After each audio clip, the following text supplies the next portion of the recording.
Diana Castro and you're watching Leaders with a Mission. And today I have someone really special that I would love for you to meet. His name is Roy Assad, and let me tell you a little bit about him. So Roy is an executive and life coach, keynote speaker, and serial entrepreneur. Roy provides his clients with guidance to help them unleash hidden potential, eliminate roadblocks, and capitalize on unique talents, maximizing personal and professional success.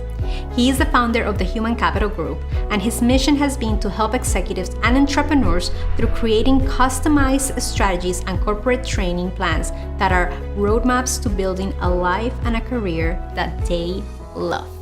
And with that, here's Roy. So happy to be here. Thank you for inviting me. Thank you, Roy, so much. I remember the first time that we met, and it was at an event, at a women's conference. It was something to do with domains.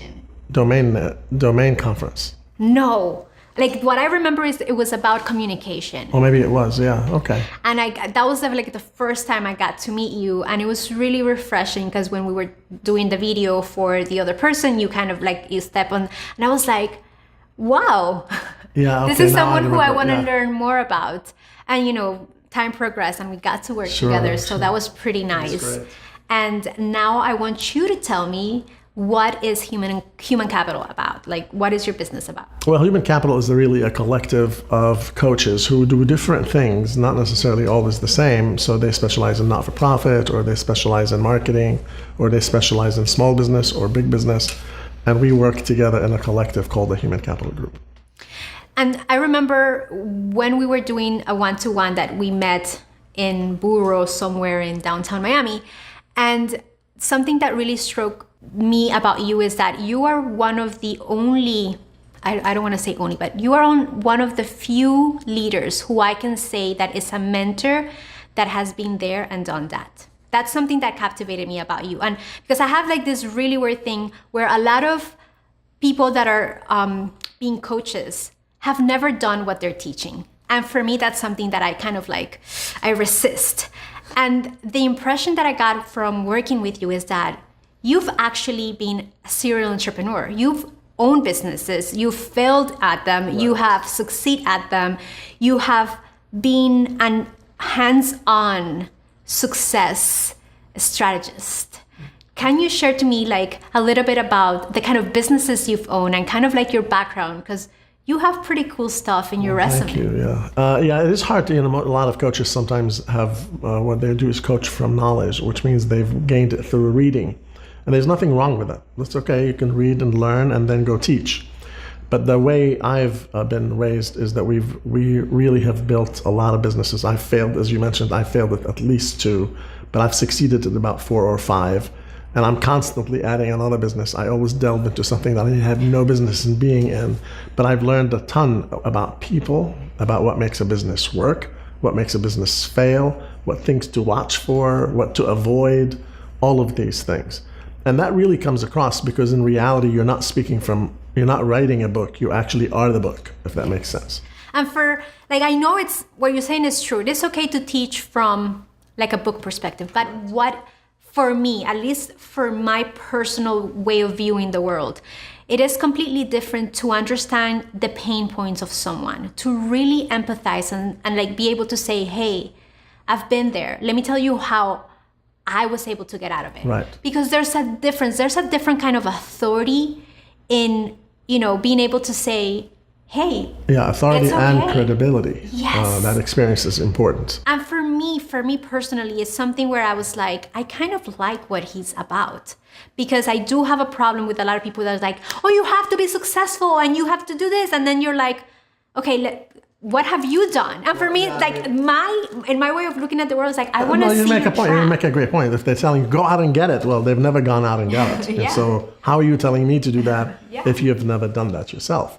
So it's all from the book knowledge. That's very challenging for entrepreneurs because entrepreneurs really are pretty sharp. They're sharp people. They didn't get there because they're a failure. They're really a dreamer, a visionary, and a doer. Mm-hmm. And they want to see that the other person has credibility and has experience. And that makes a big difference. What is your personal definition of leadership?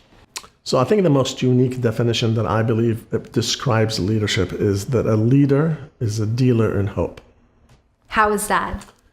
Because in reality, humans without hope, they do not have the power or the will to go on. And a leader is capable of taking someone who is maybe suffering from lack of hope or struggling with whatever they're struggling with, and they get them to believe in themselves and to believe in the cause that they're about and to believe in the mission that they're about to achieve and the outcome that they want, and they keep them going. That's what a dealer does. So it's an inspiration, excitement, enthusiasm, and been there, done that type of a leader. That's what a great leader does. That is beautiful. I love that definition. And not easy. No. Not an easy thing to do. Because the leader also sometimes has to be fed. Yes. And somewhat has to be led, maybe even sometimes, right? Yes. Yeah. So tell me, what has inspired you? Like, what was the one thing that propelled you to wanting to become a leader? Why? Why did you choose this road? Well, I wouldn't ever give myself a title of a leader. Now, that doesn't mean I'm not leading, and it doesn't mean there are no followers either. But I truly believe that every entrepreneur and a business owner must have a leadership quality in order to actually function as a business owner. Mm-hmm. And many of us, even if we're leading a team of 3, they have to be led. They have to be inspired. So there are a lot of little things that a leader must possess in order to, and they don't have to possess all of them, but there are certain qualities that every leader should have or consider honing in so that they could become very effective at leading. What would you say those are? Well, for example, a leader must be the type of person who can create certainty and not leave the followers guessing. Mm-hmm. So for example, if I'm leading you to the promised land, and I'm keeping you guessing as to when are we going to get there, how are we going to get there, well, that's not great leadership. Great leadership is providing certainty to things and not leaving people with uncertainty.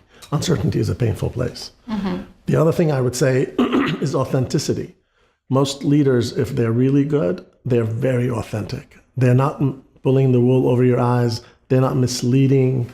Going back to the same right? thing, yeah. So it's all really about authenticity.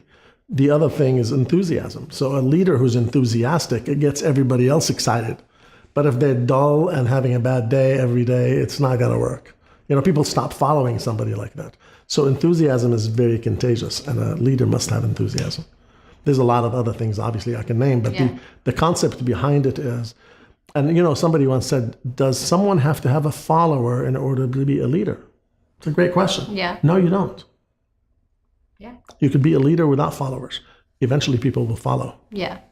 And then the other thing I would say is leadership is not just a title or a name that you're given, because you could be a president but not act presidential. Does that make sense? Yes, I think we're talking about someone. So leadership is about a state of being. It's not just a title that people are given. I love that. Yeah. I love that because I truly agree with what you're saying in every sense of the word. Like, you don't have to be a lead. I mean, you don't have to have a following to be a leader, because some people don't need that. They can lead. They think that they need. Yes. No, you start leading and people will follow. Yeah. And it's be one, to be one, right? Well, and at its core, what I've seen again and again and again through like my conversations with different leaders is that most of the time leaders start alone. They're the only ones, like they have something they believe in, and they're the ones who go first. Right. And at that point, they're on their own. Right. It is within the journey that they find the remaining people that are following them. But it comes within time. It's not like all at the same time. And I'm sure there is some sort of exception to the rule. Right. But it doesn't have to be a certain way, Yeah. So tell me, what inspires you? Is there a book, or has there been like a mentor? Like, who feeds your soul to keep this journey of leading the way for your clients? So this is not going to be believable, but I have a very bad attention span. Really? And what I mean by that is I cannot sit and read a whole book on a day. Mm-hmm. It takes me a long time to read because of my English maybe challenges. However, I read summaries like crazy. I would learn from an ad. I would learn from a commercial. I would learn, because at the end of the day, you notice these nuances as to what moves people. Because my job my whole responsibility is to take someone from where they are to where they want to go and get them there as fast as I can, so that they are excited about what's going on. So I try to find what is it that's going to get them excited about what it is they want to do, and how do I equip them, and how do I give them the tools to keep moving, because we get very distracted as humans. Tell me about it. We get distracted, we get disheartened, we have challenges, things get in the way, we get in our own way. So I help them kind of clear the path, and they can actually see the end. And when they start seeing the end, it's like the promised land, and they keep going. It's a beautiful thing. For me, actually, I talk about books a lot because they give me an insight of somebody else's perception and word, but I'm not really good at reading hard books. But I am a hardcore audiobook listener. That's great, yeah. Like, that works. That for me is like, whoa. So like the power of now. Uh-huh. A leader must be present. A leader who's not present is not leading. They're like lost. So the ability to be present to someone and present to whoever they're with, that's a powerful tool. And that book is a tremendous book to read by Malcolm Gladwell. Yes, I've heard about the book. It's in my reading list. Then you have Simon Sinek, who did the videos, and he did the why. And if you understand what it is and why it is you're doing what you're doing, So there's a lot of little things to learn from. It could be a TED Talk. I love TED Talks. Which TED Talk do you like the most? And the why, I think, is the number one TED Talk. Yeah, for me, that's the one. It's a killer. It's phenomenal. I watched that TED Talk like over and over, and it doesn't get old. Yeah, and once you get it really good, you'll understand how to teach it. Because that's really the beauty of getting something, is to be able to teach it to others. Yes, that's when you complete the cycle of learning. Correct. The cycle of life. So tell me a little bit about how are you helping your clients? Like, what programs do you offer? How can people find you to help them get better? So we do workshops. Now there's the one-on-one work that I do with individuals and executives and entrepreneurs and or C-level suite executives. And then there's the workshop where they're public workshops. The public workshops are really easy to get into. It's only 2 hours. It's on a Saturday. And we teach 4 programs. We have one called Command and Control, which is about being efficient and effective at life, just doing life good. That's a great program. That's a great foundational program. Yeah. Then we have the Art of Communication, which involves the articulation and the listening skill. Those are 2 that go hand in hand. Then there's one called the Art of Networking, and that's very important for anybody who is in the business development world. And now we're developing one, and I'm about to launch it, and it's called about the Art of Decision Making. A lot of times, it's our indecisiveness that stops us. Yes. We just can't make a decision. We can't decide, do I want a burger or a chicken sandwich? Think about it. And you know I could take what? 20 minutes to decide that. And you know what? I think it's a lot more common now because we have so much many choice. options. Yeah, they call it the paradox of choice. Yes. Yeah, like when you get completely, overwhelmed. you just don't know where to Many go people next. at the restaurant, they take forever to make a decision. They can't make up their mind because they have so much to So many choose from. options, yeah. It's not the Last Supper. Just order something and move on. Tomorrow you'll get the other one. You get to eat Well, 3 times a day. Just take one choice at a time. It's funny. Somebody once said, when you get to a fork in the road, just take the damn fork. Forget what you going to say. Make a decision. Just get some steak and make it happen. So what have you personally struggled with in your road to success? I would say the falling in love with what I'm doing was a problem for me. Meaning, What? How is that? Tell me. So I launched a restaurant. Then I launched another restaurant, and I fell in love with this restaurant, and it was not doing well. And I was so in love with it that I couldn't let it go. That ability is something that's very important to learn, is to be able to let go of something because it's just not working. And that could relate to a relationship that's not working. It could relate to a business that's not working, or an investment you made. You buy a stock, you buy it at $50, and now it's at $2, and you're saying, well, I paid so much for it, I'm going to hold on to it for $2, and now it's 20 cents. Well, it's 20 cents. Why should I get rid of it? So you kind of hold on to something because you've invested so much time and energy into it. That's something that was a problem for me. I had to learn that the hard way, and I call it my degree. It's like a degree I paid for. Well, you paid for I it. paid for it, believe me, dearly. And it's really hard because sometimes when you fall in love with things, Totally. they become your baby. Yeah. And you've invested time and energy and money and whatever in that, whether it's a human or a business. So on that topic, I kind of like want to pick your brain on that. How have you found out that you have to let go? At what point do you let go? Because sometimes people are like, just wait a minute, like before it gets better, it's going to get a little bit worse for you personally. Right. And I know everybody's different. Well, you have to be very careful not letting go too early, because if you could are be just like about to right turn the there. corner and you're like, okay, I'm tired. Like 3 feet from goal, No. like The other thing I've learned and I've been now implementing is I put a board of directors in place. In every business that I do, I have a board of directors that I can actually talk to and say, what do you think? So that I'm not by myself. And that's what coaches do. They're the third opinion. They're not the second opinion. A lot of people give you a second opinion. Oh, your business stinks. It's a bad idea. Well, how do you know it's a bad idea? You have no idea what the guy's and up do to, you have a business? right? Kind of like, Who's giving the advice? Exactly. hello. So a board of advisors who are people who care about you and they're willing to give you their opinion on what's going on, and or hire a coach. And great coaches can be a great asset because they can help you see something that you're not seeing. In your opinion, what is the most important ingredient for success? I think commitment and focus are huge. They say commitment can be felt. People can feel your commitment. You don't have to say a word. They can see that you're a committed individual. And that consistency, because a lot of people and today we're in a society that we feel immediate gratification has to happen. Technology is distracting us. It's not necessarily helping us focus. You can either use it as a tool or you could use it as a distraction. So we're ADD now, we are doing emails, and then before you know it, I'm doing this. No, it's the focus, the ability to do one-on-one, it's taking one thing at a time and getting it done and then moving on. And the process of doing that all day long. So I said, if you want to have a great life, have a great day. And then just tomorrow have another great day and another great day. And you have a good life. But most people... It's like drip by drip. Totally. Yeah, so that ability to be focused and committed is the secret to every entrepreneur. And of course, making decisions while they're at it. You're not just frozen in time. Well, I took the Control and Command Command and course, Control. and I think you're taking that out of the book of Control and Command, because Yeah. it's kind of like, just take it one day at a time, one thing at a time.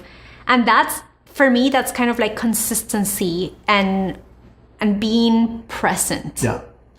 I'm going to tell you a very short story about General MacArthur. So General MacArthur was leading a group of soldiers. And towards the end of the night, they get to a place where they want to cross, and then it's a river. And so the whole thing stops because tanks and whatever. And so they all pitched tents and they went to sleep. And the next day, they all were asking him, so do you think we can cross this river? He says, we sure can, because I walked across it and the water is only this deep. So the idea is we, as leaders and entrepreneurs, we have to lead the way. We've got to go first. We have to be leading by example. We're not just telling others what to do. We're actually doing it. And here's the other thing, which I think it's a key for entrepreneurs, is like surrounding yourself with the right people. It's kind of more of like, you can do anything, but you cannot do everything. And in my example, my husband is someone who I have to thank, because without him, it's just, and you're in that camera. Rodrigo, Without yes. you, I couldn't do anything. So thank you so much for being my partner. Because What a plug. Yeah, like it's just beautiful, because it's not easy, like keeping a dream and a business alive. You need somebody to hold you and sustain, like you're fighting the fight, but there's times when your hands go down and you just need somebody who can lift you. And I couldn't do it without you, dude. Thank you. So Well, they call that, you've heard of the bus theory. They say in order to make sure that you have the right passengers on the bus, and that they're all going into the right place, meaning the same destination, direction, yeah. and the right people on the right seats. So not the wrong person in the driver's seat. That's right. So there's a lot of little theories that as an entrepreneur you can learn from, Something I also kind of figure out with you, you always have like this, in Spanish it's called moralejas. Like, yeah, it's kind of like you always talk with stories. Probably because I've learned those stories. Yeah, and it's beautiful because people learn like that. Yeah. Information is just information. It doesn't, like, if you were to teach me history, but like in 1975, this and facts, you probably ask me next week and I will not remember a thing. But if you tell me a story about Napoleon Hill and the time, and I'm like, what? stories have this way of like They do make a difference, staying with you. Yeah, yeah. So, and you teach like that. You're a storyteller Thank you. when you teach. Thank you for that too. Sure. So I want to ask you, what kind of impact do you want to leave in the world? That's a tough question.